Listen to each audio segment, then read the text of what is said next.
Good afternoon, everyone. Thank you very much for joining our last parent forum of year 10.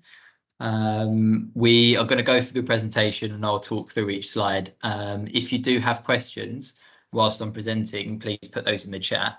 Miss O'Malley is there monitoring it. She may be able to answer them in the chat. If not, we'll leave some time at the end for any questions. On your screens now, you should be able to see our current tutor list. This hasn't changed since last parent forum, but it's worthwhile just putting it up there again. So the contact details for each form tutor are on the screen, and these details can be used as a first point of contact. So if you've got any queries at all, and you would like to speak to your child's tutor, please email them at the address on the screen now.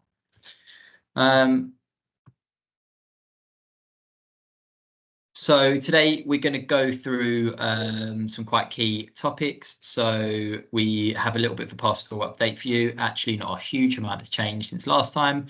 We're going to discuss the mocks, revision support. We have got an update on Duke of Edinburgh. There is some sixth form and college application stuff that's important for us to pass on. We have our end of year trip and some key dates for your diary. As I said, if you've got any questions as we go through, please just put them in the chat.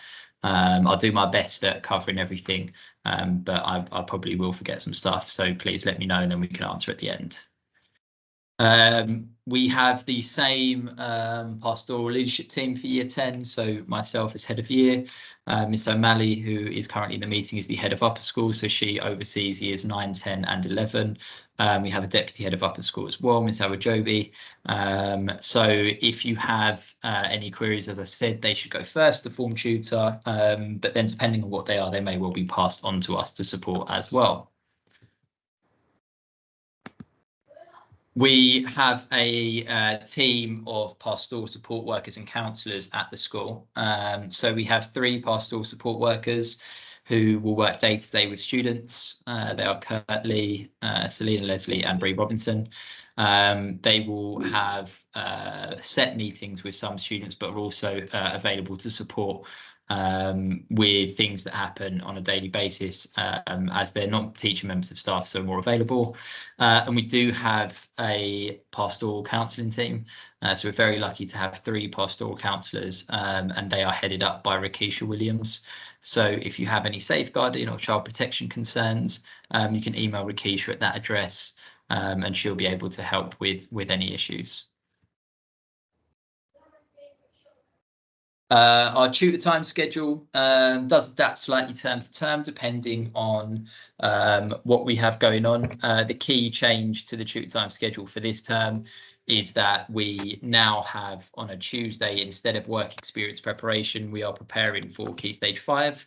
So we're supporting students with their applications to sixth forms and colleges, and also helping with their understanding of the courses that are out there and how they pick the best course for them.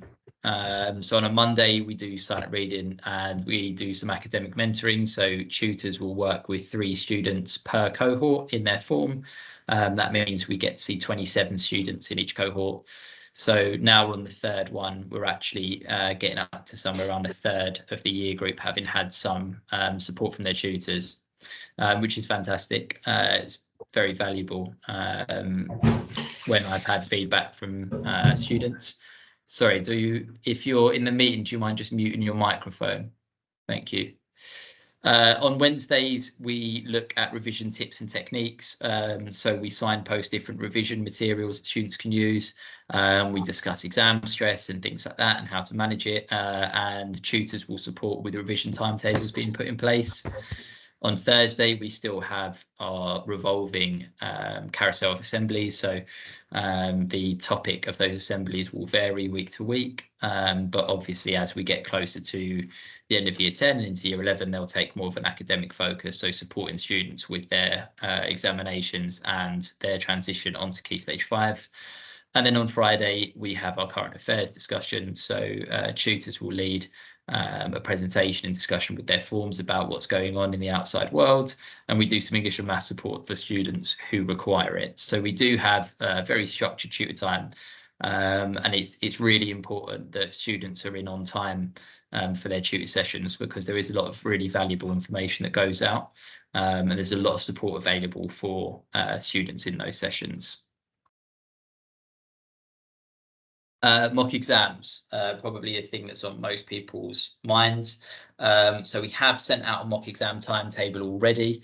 I will attach one into the chat as well, a copy, just so that everybody has it available to them. The mocks start on the 10th of June, or the week beginning the 10th, which is the second week back from half term. The first exam is not actually until June the 12th, which is the Wednesday. The exams will take place over the next 3 weeks, so between June 10th and June 28th. The first couple of weeks are core subject heavy, so English, maths and science.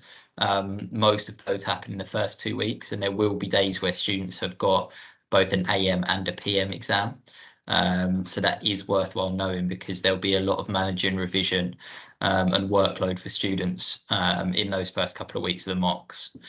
The access arrangements, so students that receive extra time or a scribe or a separate room, have been allocated already based upon the information we have and testing we've done, and all students have been informed, as well as parents and carers.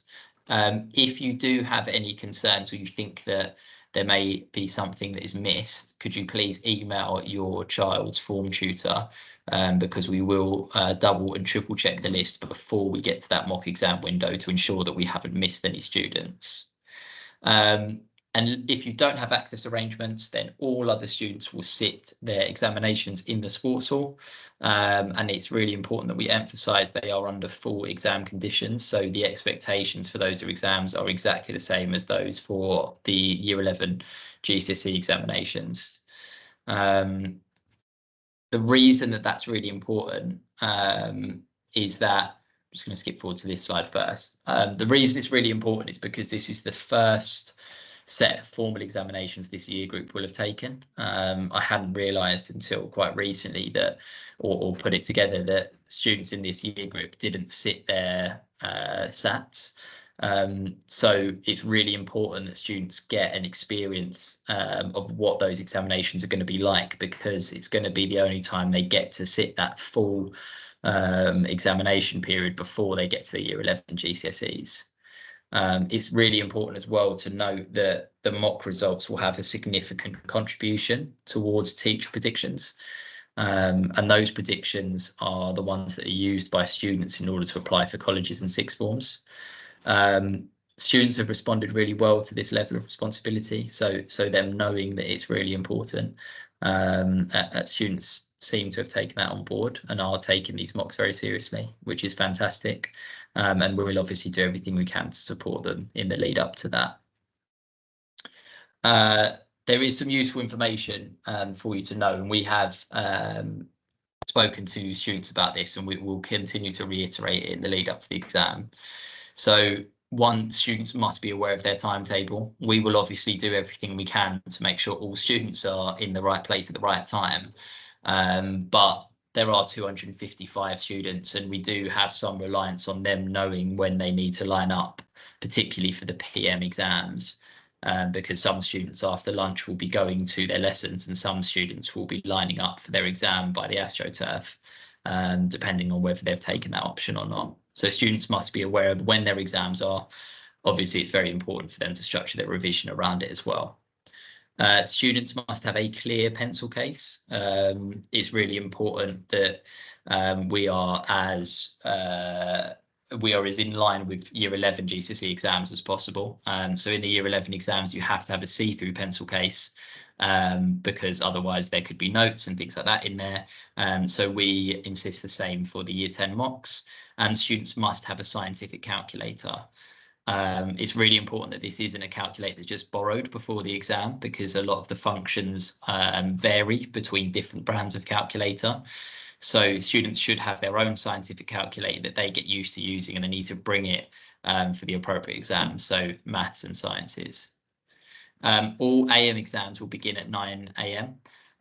So students will first meet in the Bluebird. So when they come into school, instead of going to the registration rooms, they'll arrive at the Bluebird, be registered into school, and then escorted up to the sports hall.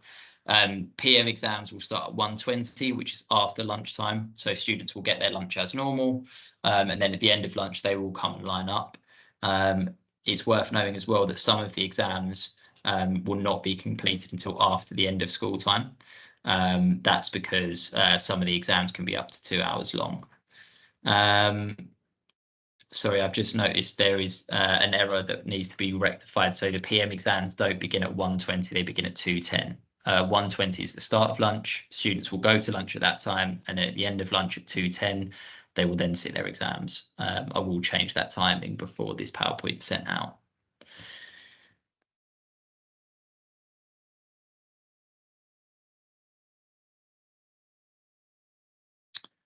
In terms of revision support, so we are supporting students in our weekly tuition sessions, but the best place for you to look for revision is on the school website. So it's under the curriculum section, and the subtitle is Year 11 and Year 13 revision. I've attached a link in here for when we send the PowerPoint out. But on there are revision tools that have been selected by the heads of department, so they are specific to the subject. You can find preparation booklets, past papers, revision websites, links to GCSE pod. There is a huge range of things that the students can use. So if there are ever any sort of moments where your child doesn't know where to go and revise, please direct them to this link. As I said, students have a weekly session that may sometimes be focused on specific revision. It may sometimes be focused on techniques they can use. It may be checking in to see how their revision timetable is shaping up, but we will continue to support them in the lead up. Some students are having meetings with either their form tutors or myself to support revision.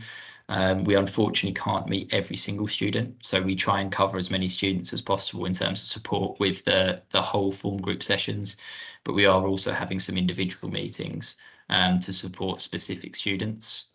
If you do have any concerns about revision, whether that's wanting to know the topic list for an individual subject, or you think that your child is finding it difficult to find motivation or they're stressed, please contact the subject teacher if it's a subject specific question, or the form tutor for a more generalized support.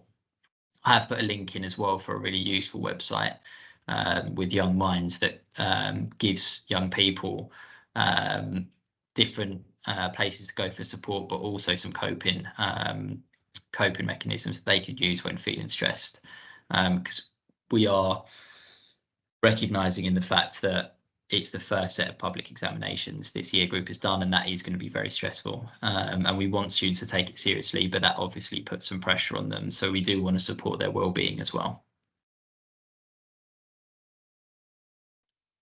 Duke of Edinburgh, I know that this has come up for the last few parent forums, but the first meeting has taken place. We had a huge number of students come to the initial meeting. It was about 100 students, and the application window is currently open. If your child is interested in applying, they should email Mr. Ohor. His email address is on screen now. I think there may have been some issues with his email before. He is, I think, the only member of staff that has a number in his email. So the one on screen is correct. And the expedition, so the camping part of it, is targeted to take place in the final term of Year 11. There is quite a lot of work that happens before that. So students need to do their volunteering and their skill sections, and all of that is done prior to the final expedition.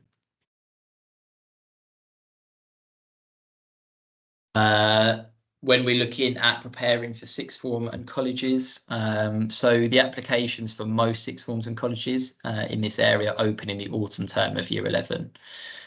So most of the colleges will focus on their applications for people to start in September 24, and then once that's finished and we get past September 24, they will then open the applications for the following September. So for students in this year group, they will all be open when they come back into Year 11. Most of the application windows close in January, so the applications do need to be made before the end of the first term, so before Christmas, for students to start in September 25. Students will continue to receive their support session once per week. We may look at increasing that in year 11, particularly in that first term. So we might put an additional session in, depending on how the applications are looking from students, how many we have completed.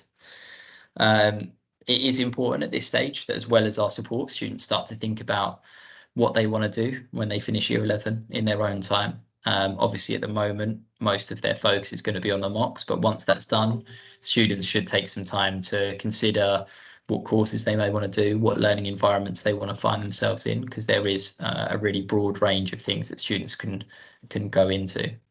In the autumn term of year 11 as well, tutors will be writing references. So all of those references will be done in time to be attached to applications. So that can all be wrapped up prior to Christmas. We do have an end of year trip planned. So on July the 18th, which is the penultimate day of the academic year, we will be taking year 10 to Southend on Sea. At the moment, the cost of the trip has not yet been decided, largely because we're looking at two different travel options. And once we have done the booking for those travel options, we'll be able to put out a cost of the trip. That should be done very shortly. And once we've got the full costing done and the full plan done, we will send it out to parents, but we will be going on a trip on July the 18th.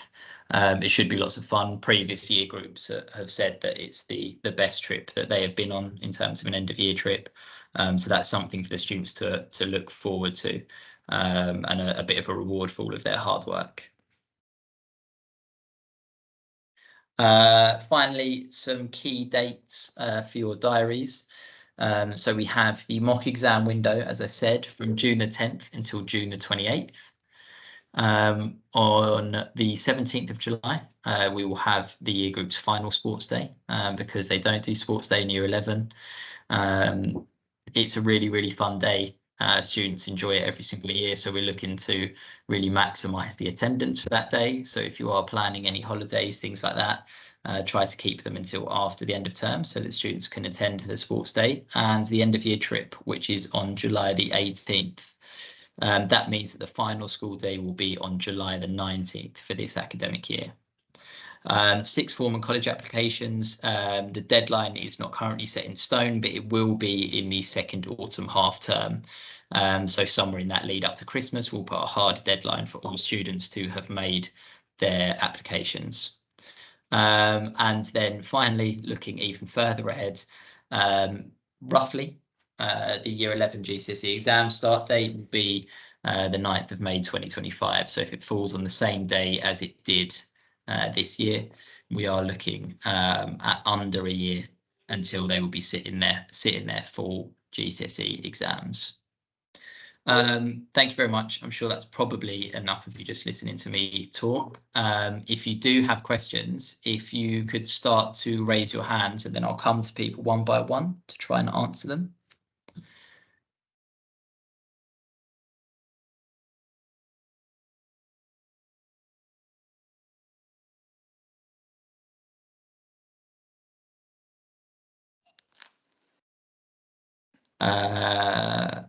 Daksh, I'm assuming that's Daksh's parents.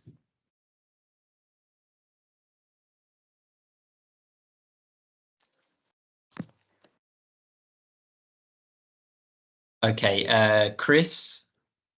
Hi, Jack. Just Hi. a quick question about next year and the Duke of Edinburgh. Are the kids going to have enough time to kind of do all the revision that they need to be doing, focusing on that, but then also kind of like the things needed for the Duke of Edinburgh, so hearing and ready for that? Are they going to have enough time, do you think? I think it is something that students will really need to consider when applying for Duke of Edinburgh, because it's a tough time to do the expedition and have all of the work done. I think the recommendation from Mr. Ohor is that students who are already taking part in some kind of volunteering or sport aspect, they apply, because it is they can use things that they're already doing outside of school to contribute towards their Duke of Edinburgh. I think that students would need to consider if they if they're not doing any of the skills or the volunteering and therefore are going to need to pick it up as part of their schedule, I think that becomes quite a lot to balance time-wise. It is a time commitment. There's no denying it. It is also a good thing for students to do. It's a great experience. So there's no sort of solid answer as to whether it's too much or not too much, but I think students should really consider whether it's going to fit in as part of their week and their revision and all of those other things. Okay, cool. Thanks, Jack. And one more question, mate, on the results from these mocks. Obviously, they're important, right? Because they're going to inform some of the applications for colleges and things like that. Are you going to take into account that this is their first time doing kind of exams, and if for instance they kind of blow up for the stress and the pressure, will their performance in class as well also be taken into account? Yeah, so it's a whole picture. The mocks are obviously the closest thing we have to students sitting a full GCSE. So that's why I say that it does make up quite a large part of the sort of picture that teachers look at. But absolutely, if a student has historically performed really well in their sort of in-class assessments, that will be taken into consideration. Equally, we do understand students who are in year 10 and have an entire, well, pretty much a year of progress to make academically. So the mock exam result will not be it's not like the ceiling, but rather the floor. For then members of staff to look at how have students done previously, how much progress is expected to make, and then we make the prediction based upon that. Okay, perfect. Thanks. And just one last question, then I'll let someone else jump in. Is there going to be sort of provision for the kids to go and visit other colleges and schools and things like that to get a sense of what they're like, or how does that bit work? So in terms of visits, it's not usually something that tends to be universities that do the the day visits. But the colleges will have open days, and I think they run them at the weekends. Gotcha. So certainly City and Islington, I know, is a local college, and they will run open days for students to go in. There's lots of information on their websites as well, videos and stuff to try and get an idea. And then there will be, usually there's interviews for the different courses, and obviously we then allow students to go out off site to attend those interviews. So I think depending on the college, it's worth looking into and seeing when they may have open days, so you can go and get a feel for what a different sort of school experience looks like. Excellent, thank you. Thank you. Margot? Hi. I'm just asking about the kids who get extra time. Yeah. Are you saying they won't be in the sports hall, they'll be somewhere else? Sorry, yeah, that's probably not very clear. So depending on the access arrangements for each individual student, so some students are given separate rooms, some students are given additional time. They're not necessarily the same thing. So students who have extra time but no other arrangements will still sit in the sports hall, and then when we dismiss the rest of the exam, they will be able to stay and complete the extra time. There may be some exams, depending on the size of the cohort sitting them, where the students with extra time are taken to a separate room because there may be too much disruption with obviously dismissing a whole year group. If, for example, you have 25% extra time and we have to try and dismiss 254 other students from the sports hall, that's going to really sort of distract the student who's sitting there with their additional time.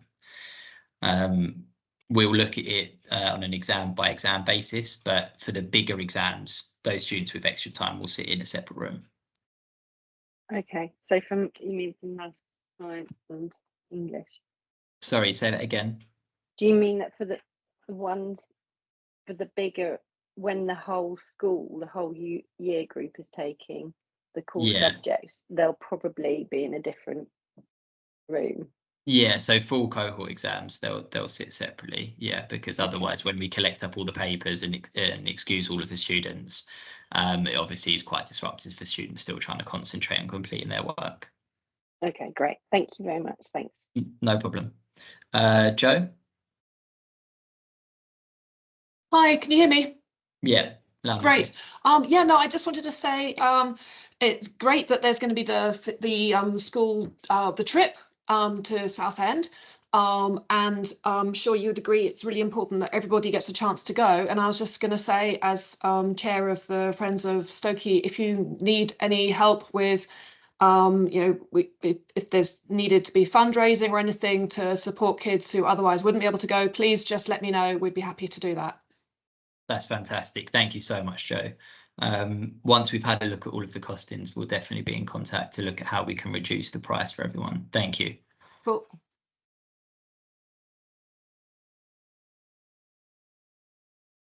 If there are any other questions, you can raise your hands.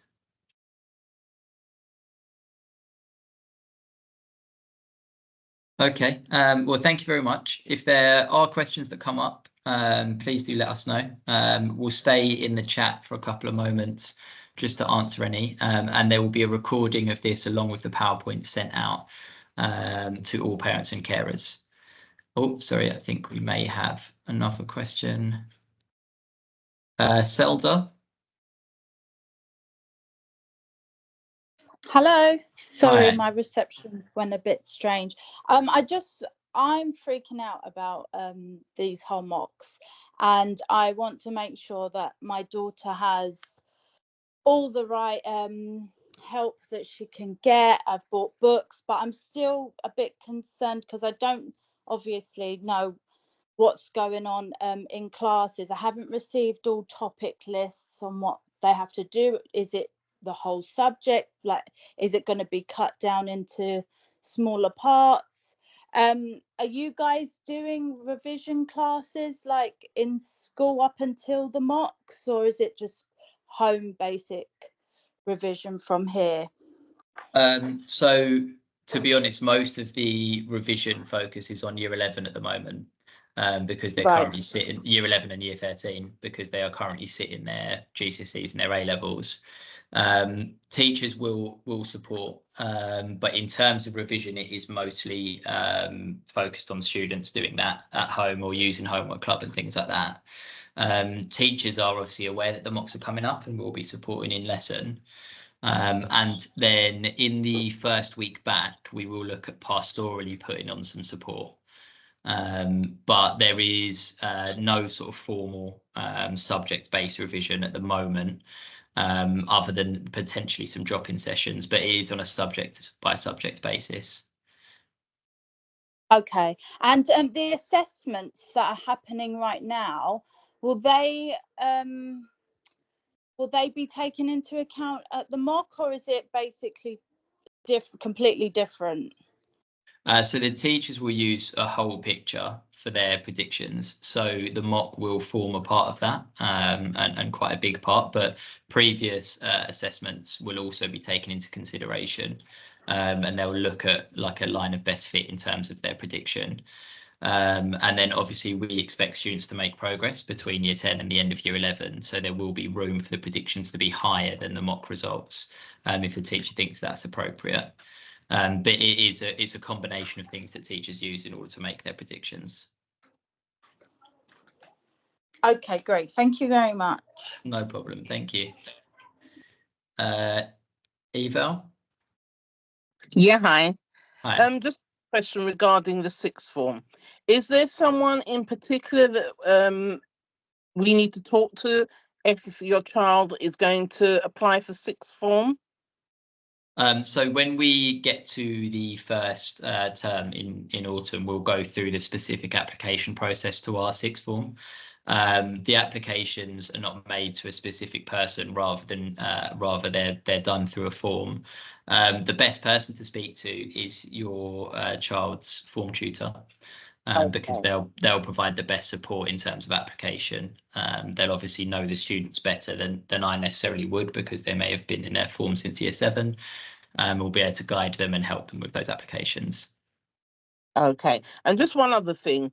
With the A levels, is it a 2-year thing or is it just 1 year? It's 2 years. So the A levels, yeah, year 12 and year 13, but the exams are now linear rather than modular, which means they're all sat at the end of year 13. Okay. So the year 12s will do mocks like the year 10s do. But on the old set of A levels, year 12 and year 13 grades are like combined to give you one whole A level. Now all of the exams at the end of year 13. Okay, all right. Okay then, thank you. No problem. Zelda, sorry, I don't know whether you've still got a question. No, sorry, I don't know why it's up. Rini? Sorry, that was an accident. No questions from me. No problem. Boo? Hiya. Did I see that the Duke of Edinburgh expedition is in the summer term next year? So like the same term as GCSEs? That's the initial target. Yeah, I'm assuming at the moment that is where it's been targeted in terms of them completing all of their the skills and the volunteering and things like that to give it enough time. I do agree that it's not ideal timing. So I'll speak with Mr. O'Hore and see where that falls, whether it's much earlier before their GCSEs or actually after the GCSEs have taken place for the expedition. Mr. O'Hore is the best person to ask these questions to, though, because it's not necessarily a past. We don't necessarily run the Duke of Edinburgh or have much involvement. We just obviously pass the information on. But yeah, we would avoid the expedition being in sort of the heart of the GCSEs. Yeah, that's a good point to raise. Organise that bit of it though, the expedition. The expedition. Yeah. Yeah, it's led by members of staff. So Mr. O'Hore oversees it, and then it's led by members of staff. Yeah. Cool. All right, thank you. No problem.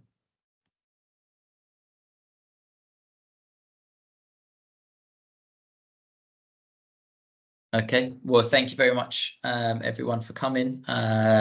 If there, Claire. Oh, hi. Hello. I just wondered if I could email you because I do have a concern regarding the upcoming exams that I would like to speak to you separately. If I could email you and maybe we could speak regarding it, if that's possible. Absolutely. Yeah, absolutely. If you send me an email, then we'll find a time to catch up. Yeah, perfect. All right, I'll send you an email tonight. Also, can I just ask, with regards to the Duke of Edinburgh board, when do they know that they've been accepted to do this, if they've applied already? Again, I would need to check with Mr. O'Hore. I assume that the application process will have to close prior to the summer at the very latest. But I'll ask Mr. O'Hore to send out an update to parents. Oh, okay. All right, perfect. All right, I'll email you tonight separately. Perfect. Thank you. Thank you.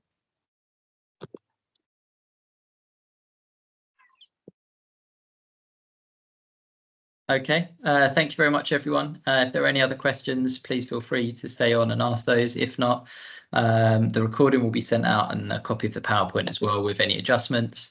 I hope you all enjoy your evening. Thank you. Bye.